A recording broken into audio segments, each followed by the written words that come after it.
আজকে এখানে প্রশাসন যারা আছেন, এখানে আর্মি প্রশাসনরা আছেন, থানার লোকেরা আছেন, এখানে ইউনি সাহেবরা আছেন। দেখেন, এই ফ্যাসিস্টের বিরুদ্ধে আন্দোলন করেছি, সংগ্রাম করেছি, রাস্তায় জীবনের মায়া ত্যাগ করে নেমেছি। দ্বিতীয় কোনো ডাকাত থেকে সৃষ্টি করার জন্য নয়, কোন চাঁদাবাজকে বাংলাদেশের জায়গা দেওয়ার জন্য নয়, অত্যাচার অবিচার করার জন্য নয়। আমি স্পষ্ট বলবো প্রশাসনকে, আমি শুনতে পেয়েছি এই হিজলার মধ্যে অনেক চাঁদাবাজরা চরের থেকে গরু চুরি করেছে, অনেক চাঁদাবাজি করেছে।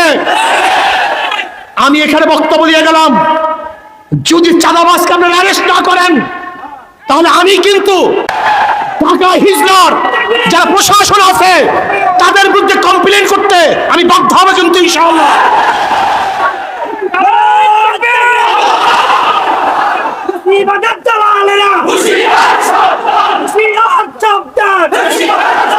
আমি প্রশাসনকে বলবো, আপনারা আমাদেরকে চিনতে ভুল করিয়েন না। আমরা কাউকে ভয় করে কোনোদিন কথা বলি নাই। যখন শেখ হাসিনার প্রচন্ড দাপট ছিল, শক্তি ছিল, তখন রাজপথে আঙ্গুল ধুলিয়ে তার বিরুদ্ধে কথা বলেছি। এই জীবনের মায়া ত্যাগ করে তারপর রাস্তায় নেমেছি। আন্দোলন করবো আমরা, সংগ্রাম করবো আমরা, জীবন দেবো আমরা, বন্ধ হবো আমরা, আর ডাকাত এবং চুরি করবো তোমরা। এটা সহ্য হবে না।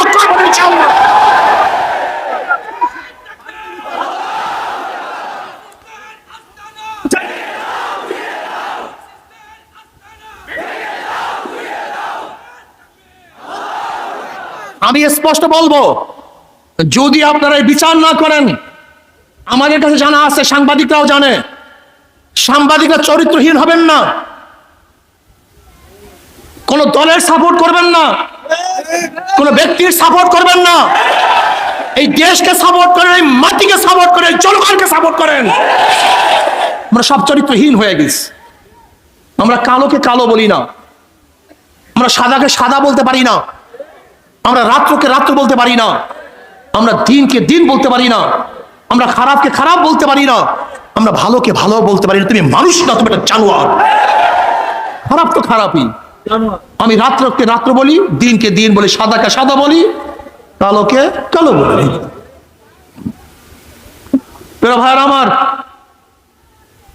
5 তারিখ ছাত্র জনতা ঐক্য হয়ে এদেশের মানুষ বৈষম্য বিরোধী আন্দোলন করেছিল এই জাতিকে রক্ষা করার জন্য, এই জাতিকে মুক্তি দেওয়ার জন্য, সাম্য, মানবিক মর্যাদা, সামাজিক ন্যায় বিচার প্রতিষ্ঠিত করার জন্য এই জনগণ রক্ত দিয়েছে, জীবন দিয়েছে।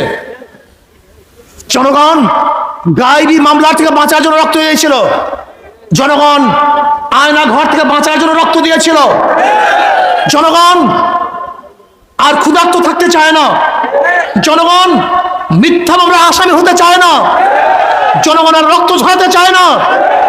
আমাদের মা বোনেরা ধর্ষিত হতে চান না, আমাদের মা বোনেরা চান না তাদের চেহারার মধ্যে এসিড নিক্ষেপ করে দগ্ধ করা হোক। আমাদের মা বোনেরা চান না ধর্ষণ করার পরে তাদের হত্যা করা হোক। আমার মা বোনেরা চান না তাদের ইজ্জত হানি করা হোক। আমার যুবকরা চান না বেকার থাকতে, আমার গরিবরা চান না ক্ষুধার্ত অবস্থায় থাকতে, বস্ত্রহীনরা চান না বস্ত্রহীন অবস্থায় থাকতে, গৃহহীনরা চান না খোলা আকাশের নিচে ঘুমাতে।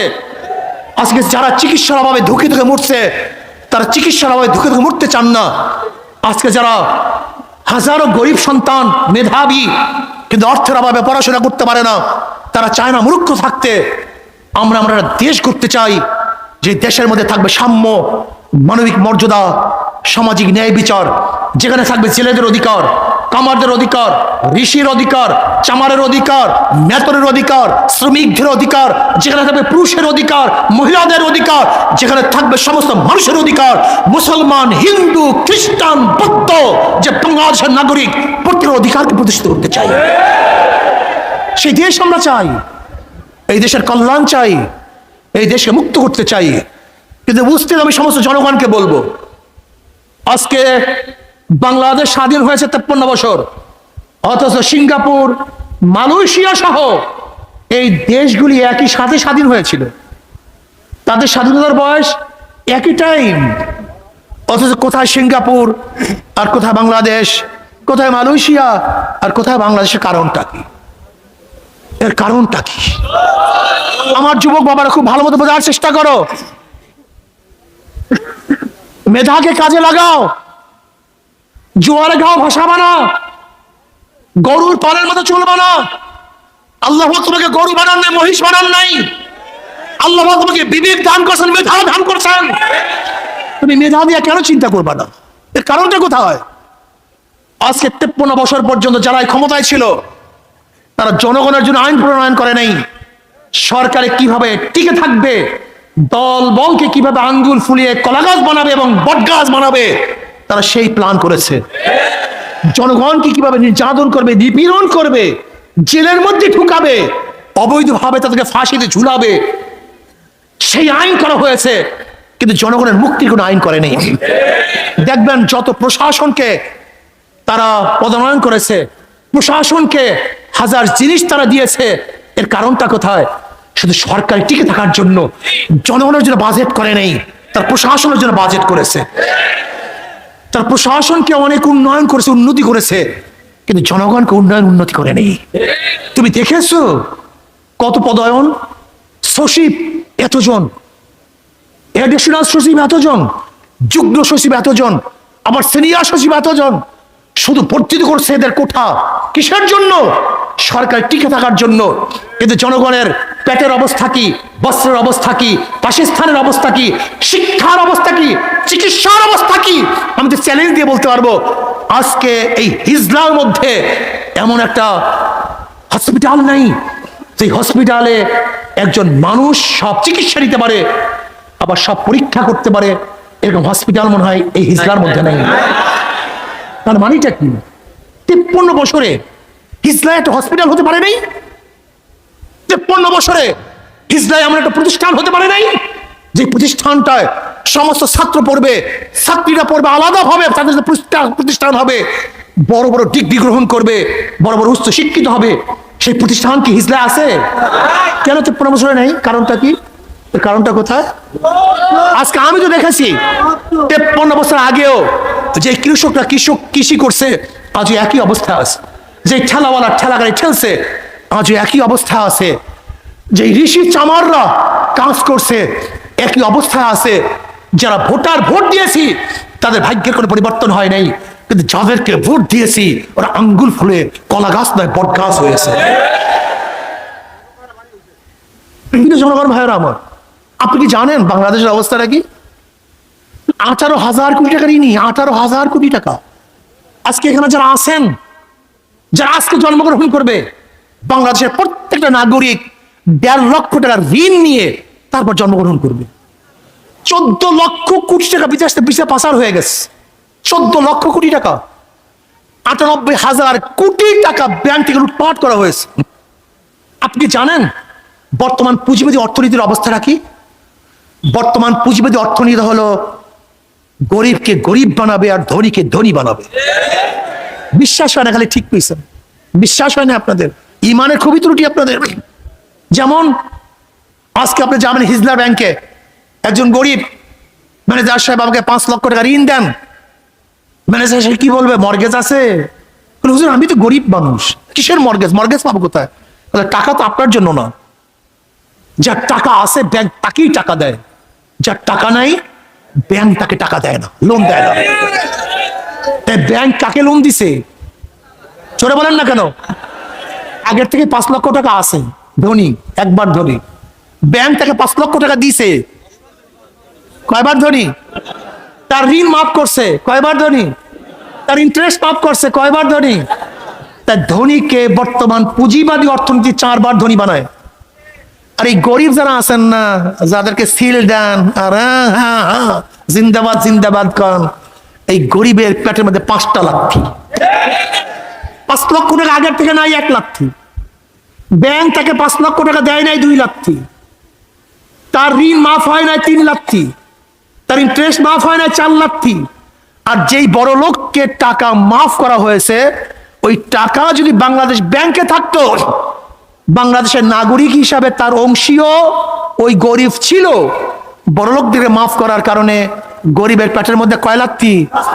আর এক লাত্তি, মোট 5টা।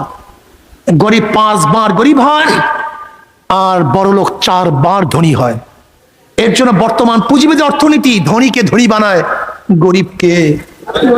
আপনি জানেন গোটা বাংলাদেশের টাকা কাদের কাছে? কয়জনের কাছে? মাত্র 20-25 ফ্যামিলির কাছে। মাত্র 20-25 ফ্যামিলির কাছে গোটা বাংলাদেশের অর্থনীতি, গোটা বাংলাদেশের টাকা মাত্র 20-25 ফ্যামিলির কাছে। আজকে যদি বাংলাদেশের পাচারকৃত টাকা 14 লক্ষ কোটি টাকা আমরা এই গরিবদের মধ্যে বিলি করতে পারতাম, বন্টন করতে পারতাম, আমি বিশ্বাস করি বাংলাদেশে সমস্ত গরিবরা দরিদ্র সীমার উপরে চলে যেত। ও গরিব কপাল পোড়ার গোষ্ঠী, মনে খুব ব্যথা। ইসলাম আসছে গরিবদের জন্য, ইসলামের গোটা অর্থনীতি গরিবদের জন্য। জাকাত কাদের জন্য? ওসর কাদের জন্য? সদকা কাদের জন্য? ফিতরা কাদের জন্য? মানত কাদের জন্য?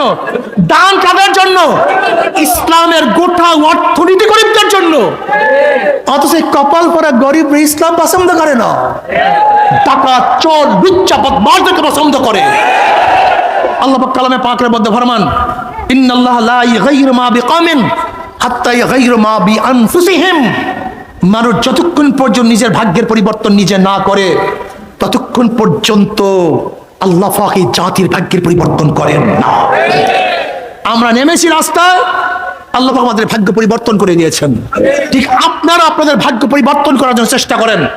5 তারিখের পরে যারা লুট করছে, যারা গুম করছে, চাঁদাবাজি করছে, চুরি করছে, ডাকাতি করছে, ওদেরকে আর আমরা ক্ষমতায় আসতে দেব না ইনশাআল্লাহ। কি রাজি আছেন ইনশাআল্লাহ?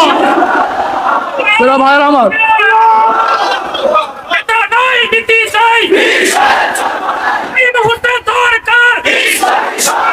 জনগণ ভাইয়ের আমার,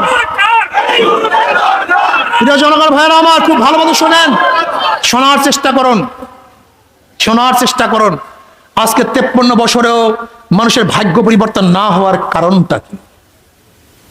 আমি অনেক সময় বলি, একজনের নাম এ, একজনের নাম বি, একজনের নাম সি, 3 জনই চোর।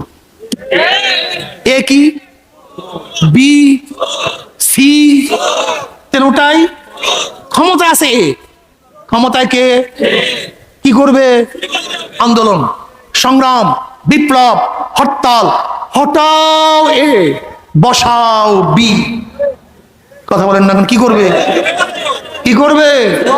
আবার আন্দোলন, আবার সংগ্রাম, বিপ্লব, হরতাল, রক্ত ঝরাও। হটাও বি, বসাও সি। কি করবে? ঘটনাটা কি?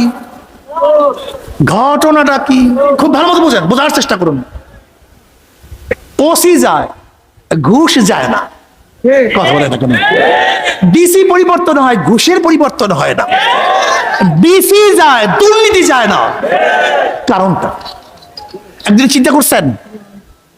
এর জন্য আমাদের শায়খ মোহাম্মদ আমার কথা বলে, আমাকে প্রশ্ন করছে একজন ঢাকায় সাংবাদিকরা যে হুজুর আপনি এক সরকার কয় টার্ম চান? এক সরকার কয় টার্ম চান?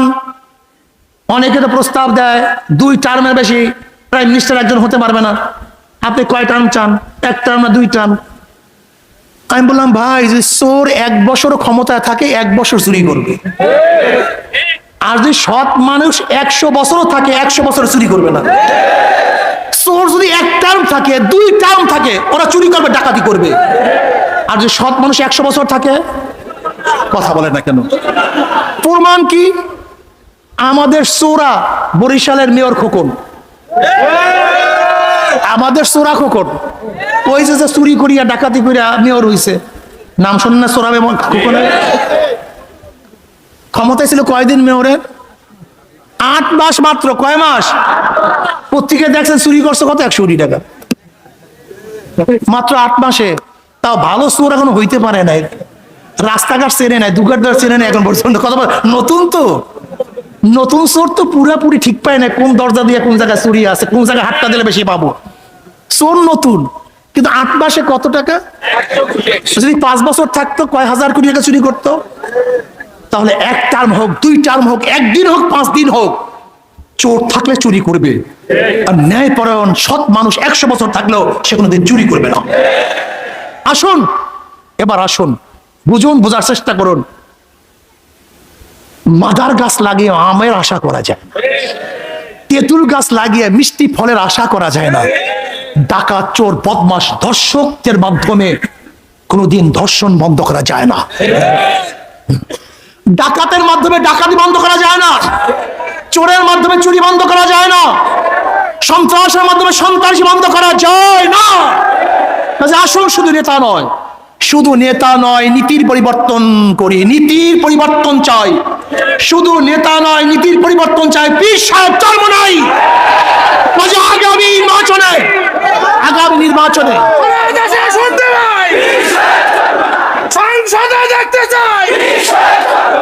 আমার যুবক বাবারা, আমার মুরব্বী বাবারা, আমার পর্দালা জ্ঞানী মা বোনেরা, জনগণ ঐক্য হন। কারণটা কি?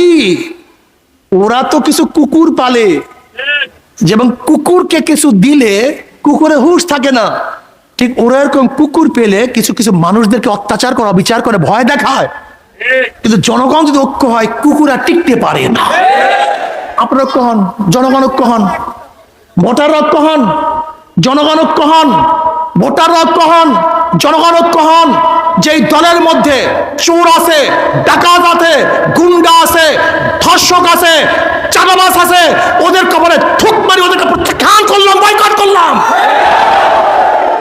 আপনারা ঐক্য হন, আপনারা ঐক্য হন। যদি জনগণ ঐক্য হন, ছাত্র জনতা ঐক্য হন, যে এই বুলাদিতে, এই হিজলার মধ্যে কোনো চাঁদাবাজ দেখতে চাই না। যেখানে চাঁদাবাজি হবে, সমস্ত ছাত্র এবং জনগণ ঐক্য হয়ে ওদেরকে প্রতিহত করেন, দেখবেন ইনশাআল্লাহ চাঁদা মুক্ত এক দেশ আমরা করতে পারবো, সন্ত্রাস মুক্ত এক দেশ করতে পারবো।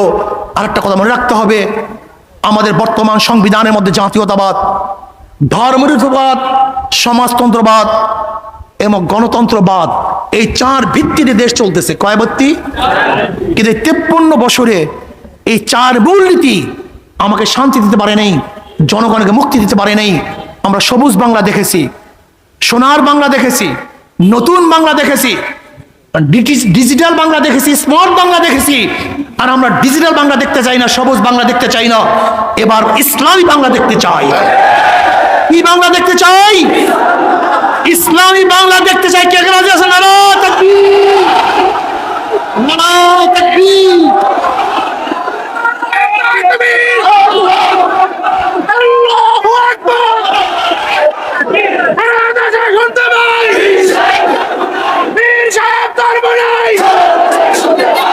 ইসলামী সরকার সংসদে দেখতে চাই।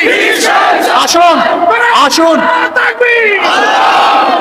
আমার যুবক বাবারা, আমার মুরব্বী বাবারা, আসো ঐক্যবদ্ধ ভাবে ইসলামী বাংলার জন্য আজকের থেকে দাওয়াতি কাজ শুরু করি। ঘরে ঘরে, পাড়ায় পাড়ায়, ব্যক্তি ব্যক্তি, সব জায়গায় হাত পাখার দাওয়াত পৌঁছে দেয়। যারা আজ পর্যন্ত কথা এবং কাজে বিপরীত হয় নাই, ইনশাআল্লাহ ইমানের অবস্থা থাকলে বিপরীত হবে না ইনশাআল্লাহ। ইসলামী আন্দোলন বাংলাদেশ শুরুর থেকে আজ পর্যন্ত কোনোদিন কথা এবং কাজে অমিল হয় নাই, হবে না ইনশাআল্লাহ। কাজে আসুন আমরা সম্মিলিতভাবে আল্লাহর জমিন, আল্লাহর হুকুমত কায়েম করার জন্য, ইসলাম হুকুমত কায়েম করার জন্য হাত পাকায় ভোট দেই, ইসলামী আন্দোলন ঐক্যবদ্ধ হই। আর আমার শেষ কথা বলিয়েন না, শেষ কথা, অনেক ভদ্র মানুষ আছেন, শিক্ষিত মানুষ আছেন, যারা রাজনীতিতে অংশগ্রহণ করেন না, পচা গান্দা রাজনীতির কারণে তারা রাজনীতিতে অংশগ্রহণ করেন না। আমি ওই সমস্ত ভাইদেরকে বলবো, আমার পর্দার মাদেরকে বলবো, আপনার মতো ভালো লোকগুলি রাজনীতি না আসার কারণে ডাকাতরা এখানে স্থান নিয়েছে, চোরেরা এখানে স্থান নিয়েছে, ধর্ষকরা এটা দখল করেছে। আপনার মতো ভালো লোক যখন এখানে আসবে, তখন ডাকাত চোরেরা এখানে থাকতে পারবে না ইনশাআল্লাহ। আজকে থেকে আমি বলবো, সেই ভালো লোকগুলি ইসলামী আন্দোলন অংশগ্রহণ করুন। আসুন আমরা সবাই একই সাথে কাঁধে কাঁধ মিলিয়ে ইসলাম হুকুমত কায়েম করার জন্য, দুনিয়াতে মুক্তি, আখিরাতে শান্তি পাওয়ার জন্য আল্লাহ পাক আমাকে এবং আমাদের সবাইকে একই সাথে কাজ করার তৌফিক দান করেন। আপনার এই বৃষ্টির মধ্যে কাদার মধ্যেও সবকিছু উপেক্ষা করে এখানে আসছেন। আমার বিশ্বাস যদি হিজলার লোক সব একত্রিত হন তাহলে অবশ্যই ইনশাআল্লাহ এদেশে কলেমার পথে উড্ডয়ন হবেই হবে ইনশাআল্লাহ। আল্লাহ আমাকে আমাদের সবাইকে একই সাথে কাজ করার তৌফিক দান করেন।